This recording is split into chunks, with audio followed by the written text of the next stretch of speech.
Andini terpaksa menikahi laki-laki angkuh untuk melunasi hutang-hutang ayahnya. Gadis berusia 18 tahun itu harus menerima takdirnya, menikah muda dengan seorang laki-laki angkuh demi melunasi hutang-hutang ayahnya.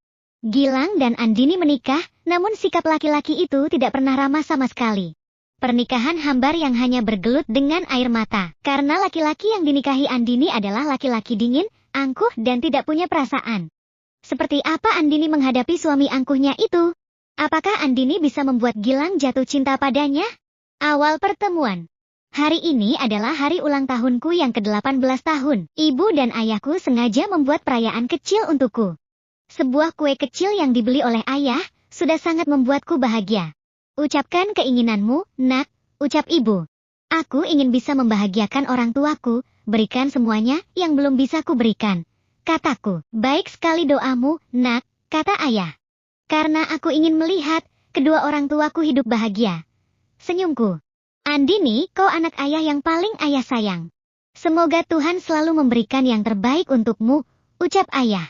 Tiba-tiba dua orang preman bertubuh besar datang menghampiri kami.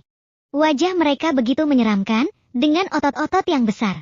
Dia menarik tanganku kasar, memintaku mengikuti mereka. Aku diminta Pak Bagas Sangkar untuk membawa Andini. Seperti perjanjian yang telah dibuat, jika Anda tidak bisa melunasi hutang pada Pak Bagas, maka anakmu harus menikahi Gilang Andrian Sangkar, kata seorang preman itu. Ayah, ada apa ini? Kenapa mereka ingin membawaku? Ayah, aku berteriak keras, meronta sekuat tenaga. Tapi ayah dia mematung, dia membiarkan aku dibawa oleh dua preman itu. Maafkan ayah, nak, teriak ayah. Apa maksud ayah? Maaf. Apa ayah benar-benar menjualku pada laki-laki bernama Gilang itu? Tapi kenapa? Mobil itu berhenti di sebuah rumah besar. Preman itu segera membawaku masuk ke dalam rumah itu. Aku menatap laki-laki seumuran ayahku, menatap ke arahku dengan senyum manis. Apa aku harus menikahi laki-laki seumuran dengan ayahku? Kemari. Tidak usah takut, ucapnya. Kenapa Anda membawa saya kemari? Tanyaku.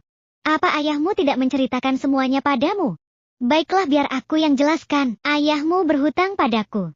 Perusahaannya mengalami kebangkrutan. Dia dituntun para karyawan, karena dia tidak bisa membayar gaji mereka. Dia meminta bantuan padaku dan aku membantunya. Tapi dengan syarat, kau sebagai jaminannya, kata Pak Bagas. Tapi ayah tidak pernah cerita apa-apa padaku. Karena ayahmu tidak mau kau tahu. Dia terpaksa menyetujui persyaratanku ini, karena karyawannya mengancam akan melaporkan ayahmu ke kantor polisi, kata Pak Bagas. Tapi, apa aku harus menikahimu? Pria yang seumuran dengan ayahku, ucapku pelan. Menikah denganku?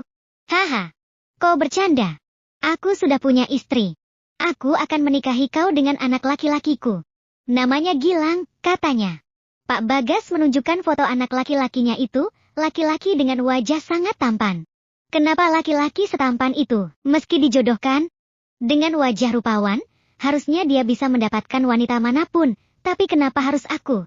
Pasti kau bingung, kenapa aku menjodohkan anakku padamu. Anakku memang tampan dan rupawan, tapi dia bukan laki-laki biasa. Kau akan tahu, saat kau sudah mengenalnya, ucap Pak Bagas. Ada apa dengan anaknya? Apa anak Pak Bagas itu seorang psikopat? Atau laki-laki tidak waras? Aku masih bingung dengan perjodohan ini. Aku hanya bisa pasrah, menerima pernikahan itu untuk membebaskan ayah dari hutang-hutangnya. Pak Bagas sudah merencanakan pernikahan itu. Dia bilang, minggu depan aku harus siap menikah dengan Gilang. Entah seperti apa laki-laki bernama Gilang itu, aku hanya bisa berdoa semoga laki-laki itu orang baik. Tanda bintang, tanda bintang, tanda bintang, tanda bintang. 1 minggu kemudian, di hari pernikahan aku dan Gilang, itulah kali pertama kami bertemu. Laki-laki dingin tanpa senyum sedikit pun di bibirnya. Raut wajah penuh misteri yang tidak mampu diterka keinginannya. Setelah pesta pernikahan itu selesai, aku diantarkan masuk ke dalam kamar oleh seorang pelayan wanita. Aku segera mandi, lalu aku mengganti baju pernikahan itu dengan baju tidur yang tersedia di dalam lemari pakaian.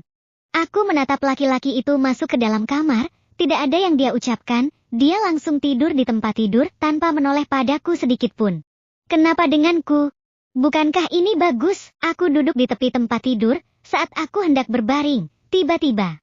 Tidur di lantai sana. Aku tidak mau satu ranjang denganmu, ucap Gilang dengan nada ketus. Aku segera bangun dan menggelar kasur lantai di samping tempat tidur. Apa-apaan? Kenapa harus aku yang tidur di lantai? Laki-laki angkuh itu melemparkan bantal dan selimut ke arahku tanpa bicara apapun. Apa dia itu tidak pernah diajari tentang sopan santun? Laki-laki seperti ini ternyata yang aku nikahi. Aku merapikan bantal, lalu berbaring di lantai yang beralaskan kasur tipis. Aku menutupi seluruh tubuhku dengan selimut. Lalu terlelap dalam tidur. Tanda bintang, tanda bintang, tanda bintang, tanda bintang. Pagi harinya, aku bangun dari tidur yang sama sekali tidak nyaman. Badanku sakit semua, ini karena laki-laki dingin itu memintaku tidur di lantai. Kemana laki-laki itu? Apa dia sudah pergi? Baguslah kalau begitu. Aku membuka pintu kamar mandi, tiba-tiba aku menjerit, mendapatkan laki-laki itu sedang mandi, dan aku melihat semua, yang harusnya tidak aku lihat. Aku buru-buru keluar dari kamar mandi dengan wajah ketakutan. Kenapa laki-laki itu tidak mengunci pintu kamar mandi? Ini masih pagi, masa aku sudah lihat pemandangan menyeramkan? Laki-laki itu tersenyum sinis menatap ke arahku. Apa yang dia pikirkan? Apa dia sedang menertawakan aku? Kalau mau masuk ke dalam kamar mandi, ketuk pintu dulu. Jangan diulangi, katanya. Harusnya, kau kunci pintunya, ucapku pelan. Jangan menyalahkan aku. Lebih baik, kau siapkan baju kantorku sekarang. Aku mau berangkat kerja, ucap laki-laki bernama Gilang itu. Aku memberikan baju itu pada Gilang, lalu tanpa malu,